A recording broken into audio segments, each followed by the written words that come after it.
Sorry, I was writing some notes and I didn't see you coming until just now. You've got your pillow ready, so I assume you're here for more stories?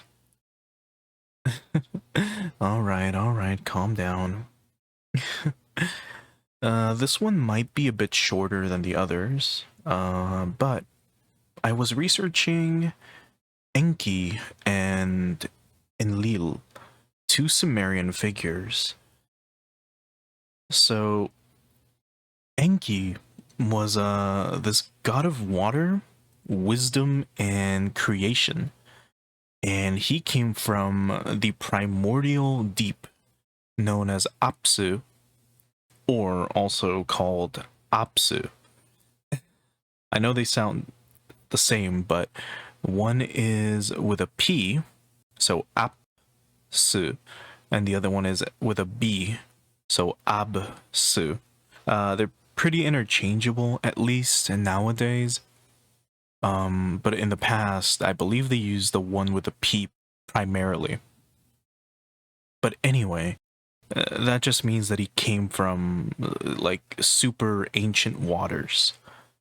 So he first created the first humans from mud, or, well, he was told to create them by Enlil, while also helping create the first cities.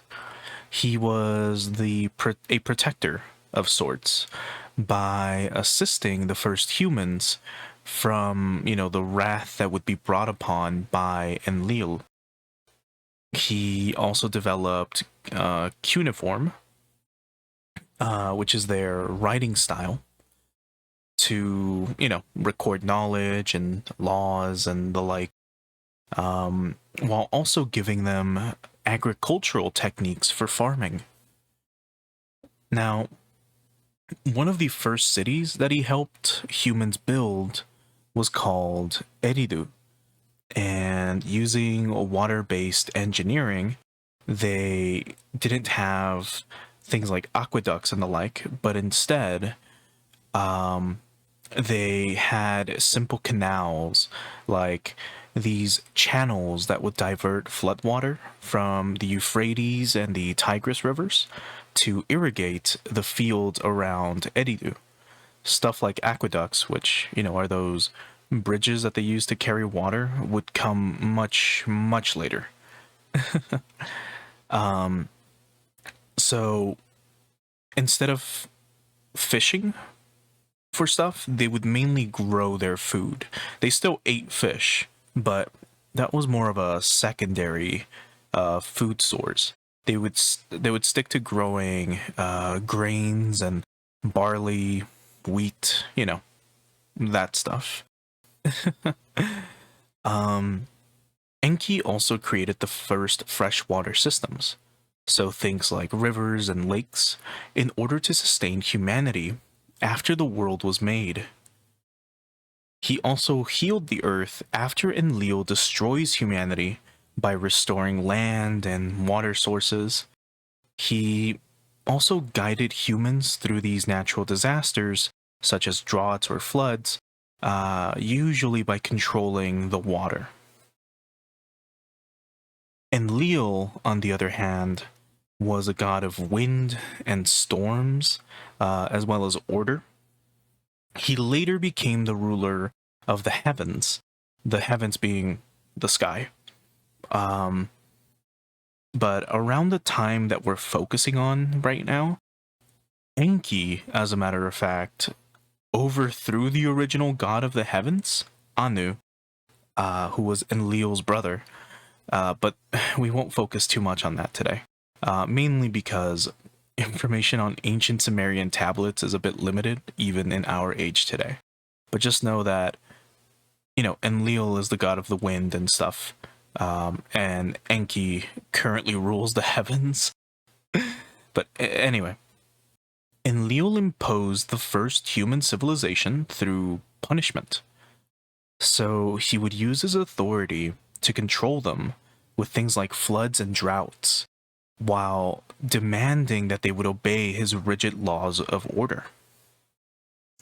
Some of his rules were, I'll cover three of them. The first one is the Mud People rule, where humans made from mud were to work the land, not build cities or anything like that. Otherwise, they would face Enlil's wrath. His wrath being storms and stuff. So if you broke this rule, droughts and famine would occur. So the harsh sun meant nothing would grow and then people would starve. The second was the wind rule. Since he controlled the seasonal winds, if humans built cities too fast, he would stop the winds, bring about a drought, and then he would send violent storms to reset, quote unquote, human activity. And since humans had no control over the weather, this was, Enlil's unbreakable system, which is why, his rules were so rigid. The third rule was the heavenly balance rule.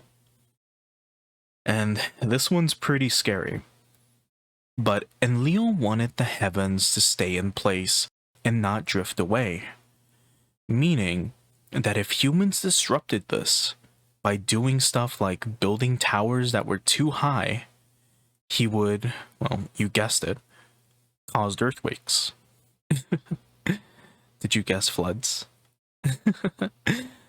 Oh, and he would also tear the sky, which was a pretty horrific event. Like a literal and total complete destruction of the world. And I don't mean like the world goes poof and then, starts again. Like, it's the end of it. Everything would come to an end. There's no actual record of this happening, since, we're still here, of course. But the short of what would happen, if that were the case, is that the heavens would tear, like it would fracture inwards. Imagine the sky being sucked up by a vacuum cleaner or something, like something is sucking the clouds and the sky, right? Then the earth cracks open from the inside, like the ground would shatter, and then there would be silence. Literally no sound is left as the cosmos vanish. The sky would turn pitch black, but not like when you close your eyes and you see black. It's as if like your eyes were gone and you couldn't see anything, which is kind of indescribable if you have eyes. But apparently what blind people quote unquote see is way different than what we see. So if you close your eyes, you see black. Blind people don't see anything, which is kind of a hard concept to grasp. But anyway, the sky would turn pitch black, and then the world would unravel. And as it comes apart, mountains disappear, rivers are dried up, and the land below you becomes a void. It's super powerful stuff. Imagine just a black hole comes out of nowhere, and we disappear in a flash. The ancient Sumerians didn't really have a concept of resetting, quote unquote. It was all or nothing, basically. But again, this never happened, and we have no records of it actually happening.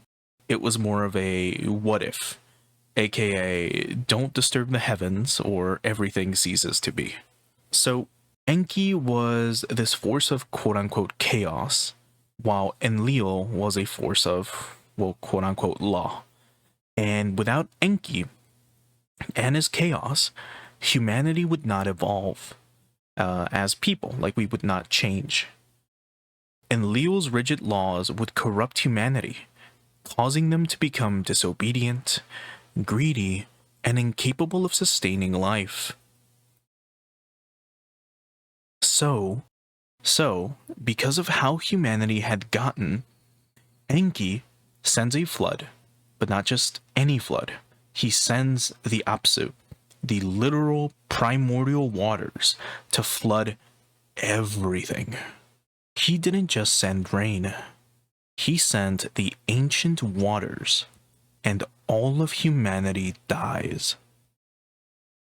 But with the death of humanity, the earth then absorbs this water, and fertile mud comes about, and new humans can be made from it.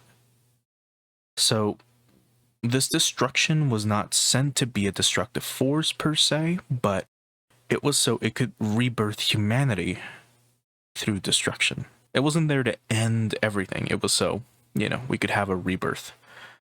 But basically, the flood would recede into the earth, mud is then available, and new humans are made, allowing for the renewal of humanity. And what did these humans get? Well, this is where they learned about Enki's wisdom. That chaos can be a creative force. Enlil's discipline, that order is needed for survival, and the cycle of renewal. Flooding allows for rebirth, which brings new challenges. So humanity, no matter what, will always face Enlil's wrath. But Enki's flood always resets the cycle by creating new humans who can evolve without repeating the same mistakes of the last batch. It's a fated conflict that will happen no matter what. At least according to the ancient Sumerians. It's a very hardcore pantheon with some really crazy events. Most other mythologies have some sort of apocalypse, but everything usually comes back, right? Well, not here. If someone builds a tower that's too high and disturbs the heavens, then Enlil will create a black hole, basically, and wipe everything out. But anyway, I hope this one was fun for you. It was very interesting researching this, that's for sure. Can you imagine if those tablets were true? The moment New York started building skyscrapers, we'd all probably be gone. Still, did you have fun?